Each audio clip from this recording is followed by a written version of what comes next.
Hey guys, Joey Carney here, back at the Beach Club. We're back into the pro shop. And guys, what we're going to get into today is we're going to get back on track with some racket talk. So, a lot of times I'll have folks come in and we're discussing rackets and we're trying to figure out, or they're trying to figure out, what's going to be best for their game. Well, it's kind of a loaded question. There's lots of variables, really. It depends on where they're at in their journey with tennis,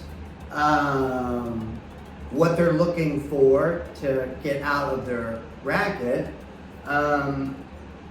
maybe how old they are, maybe how big they are, maybe ratings, all those things.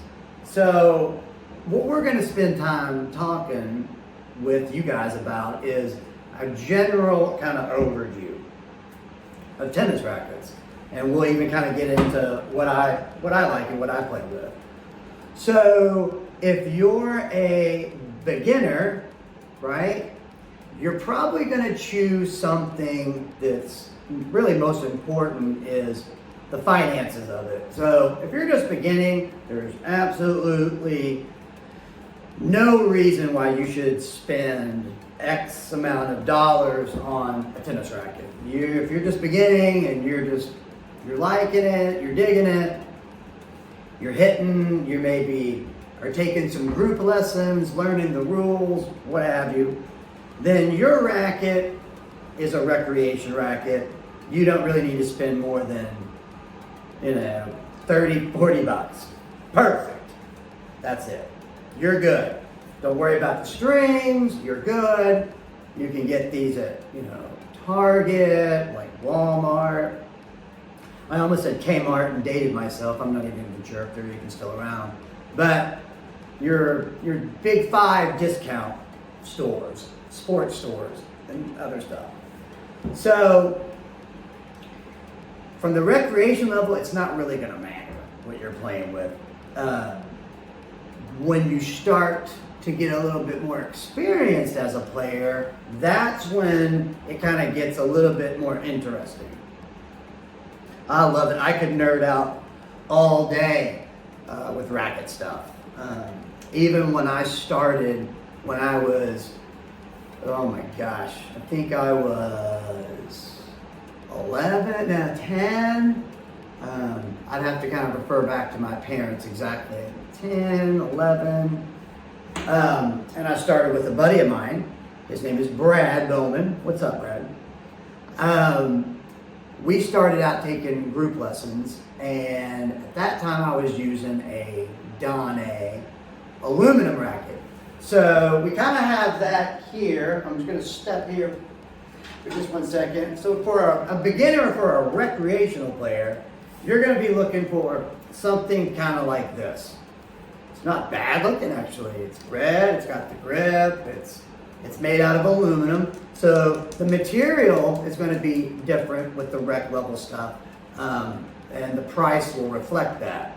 So this is made out of alloy or aluminum. They all usually come what we call pre-strung. So you get to pay for the strings and for the racket all in one shot. Anywhere again from, I've seen them as low as 20 to 50 bucks. And so you're good to go until you start kind of going up in the ranks.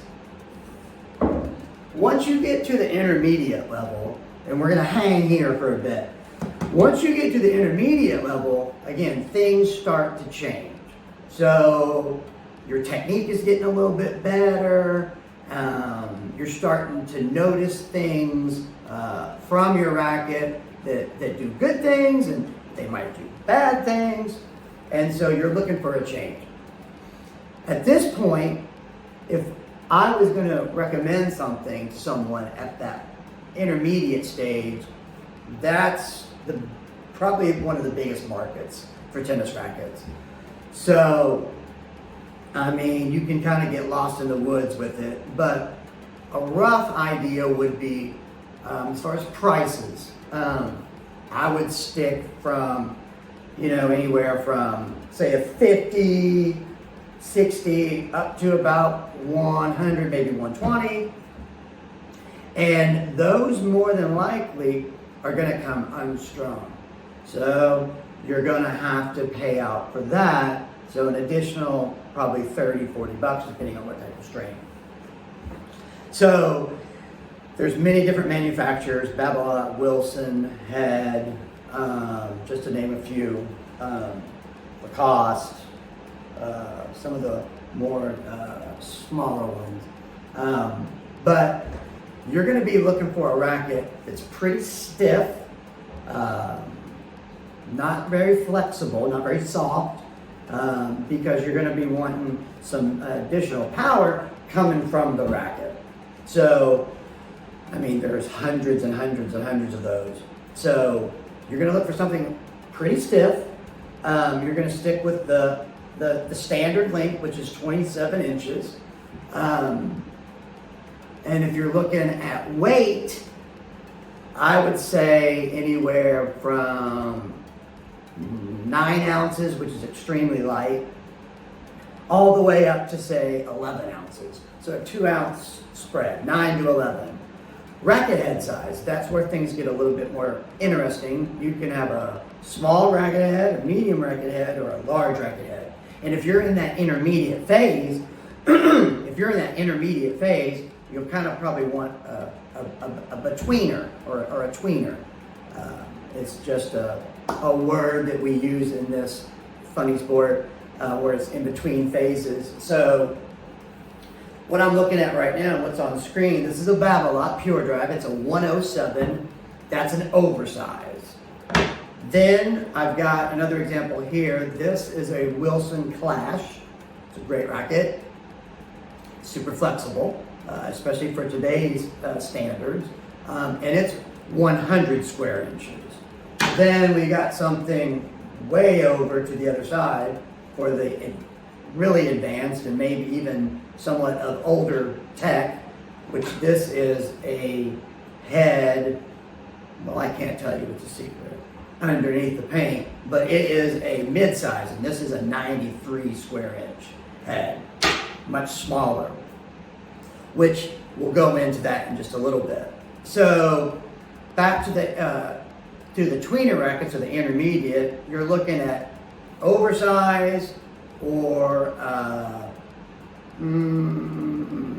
mid-size, around 110 to about 100, say.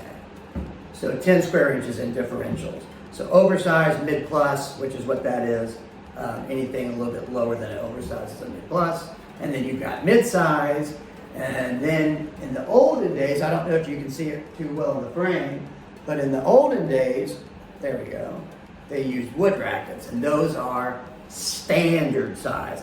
I think that the standard size are 84 square inch, or it might be 72, I'm not for sure. But for the old cats, you actually used to play with those things, and kudos to you. They're super fun to play with, but it's hard to play good with them. So now we're going to kind of get back over to the racket side. So we've kind of covered a little bit of the rec stuff, a lot of the intermediate or the tweener stuff, and then kind of back to the advanced cats and kids. So for instance, if you're a really advanced player, you're kind of looking for something that's going to give you probably a lot more control. Your access to power is going to come from you, probably not much from your racket. And this is a generalization, but it's not always like that. I've seen super good players play with what others would consider like beginner rackets or tweener rackets, and they play unbelievable. And I've seen the opposite.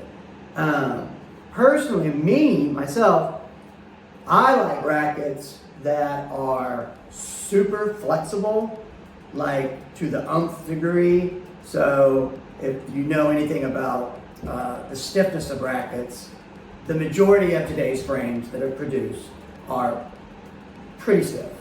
Kind of going back to Babolat, they're kind of known in the world of tennis as being one of the stiffer ones. They give you access to a ton of power, but they also can be a little jarring on the arm and the body. And so where they kind of offset themselves is with their string pattern.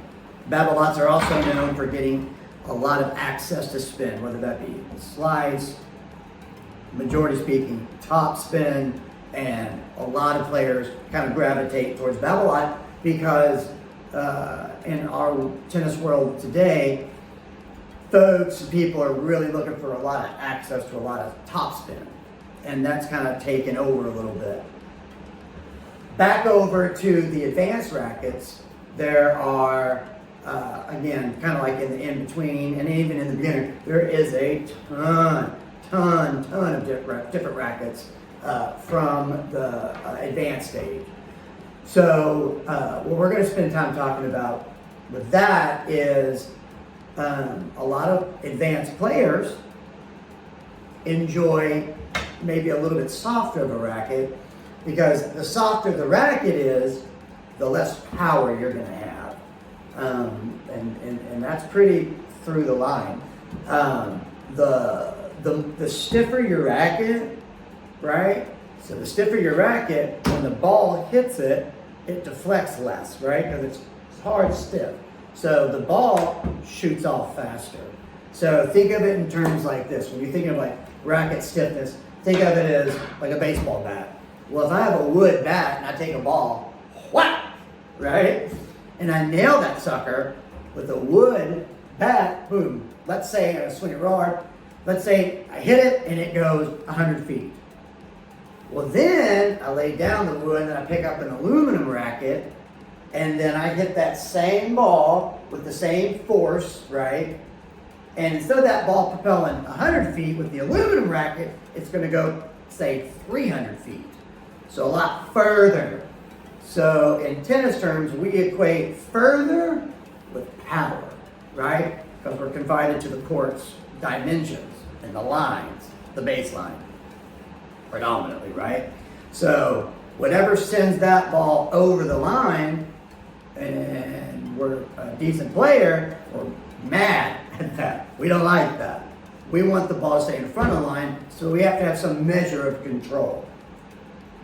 Now, I used to think that control came 90% from the strings tension, but those things have changed too. Strings are now with different composition, where it used to be natural gut, synthetic gut, multi-filament, just a bunch of fancy words for different types of strings. Then the majority of what people are using now are called polyester strings, and they help promote spin, and they keep the ball from propelling too far through the court and go out. So a lot of players are starting to kind of go towards that. That's great. If you like that, that's great. I don't really like it too much. The polyester strings, I like them, but I've noticed within my own game that they are a bit jarring. I'm always trying to lower the tension, because the lower the tension, the more power you'll get, but also the more access to spin you'll get. So there's a trade-off. Tighter the string, the less it will go. Looser the string, the further it will go. But when you go back to the actual tennis racket, where it gets it gets super confusing. So when it goes back to the tennis racket, the stiffer the racket, the more powerful it is. The more flexible the racket, the less powerful it is, or you could say the more control it gives you. So what I choose for my rackets are something really, really low, strangely low. I think I'm the only person, or one of the only persons that I know, especially that do this for a living, that plays with rackets in the 30s and in the 40s. That's a number that we attach to the RA. which just means what the RA just means what the stiffness is, like how stiff or how flexible. Most rackets are kind of anywhere in between, today's world anyway. Say a Bablock, which is normally on the very high end scale, the stiffness rating. This is a 72 stiffness. Then we got down the road a bit, well actually quite a bit, with the Wilson Clash. This one I think registers at a 54. So at least 20 points, or 20 points about difference between this and that. And you'll see the difference in your ball once you make contact with it. This one's going to take it way further. This one you got to give it a little bit more oomph into it to make it roll, to make it go. So back to where I use a mid-size for mine, a pretty small head with a closed bracket pattern, string pattern, excuse me. And I enjoy those the most because I have a very big and long swing. So if I use a racket that's too powerful, then I have to manipulate my swing dynamics, and that's when things get weird and you try to change up because of your equipment. And you don't want to change who you are based on your equipment. You want your equipment to to help promote your game and the way you swing and how fast you swing. So anyway, that's just kind of like a roundabout talk about the rackets. Got a little bit about strings, and kind of a little bit about what I like to use on court. And so that's it from us from the Beach Club. Again, I'm Joey Carney, and coming to you here from Gulf Shores, and we'll talk to you soon. See you guys.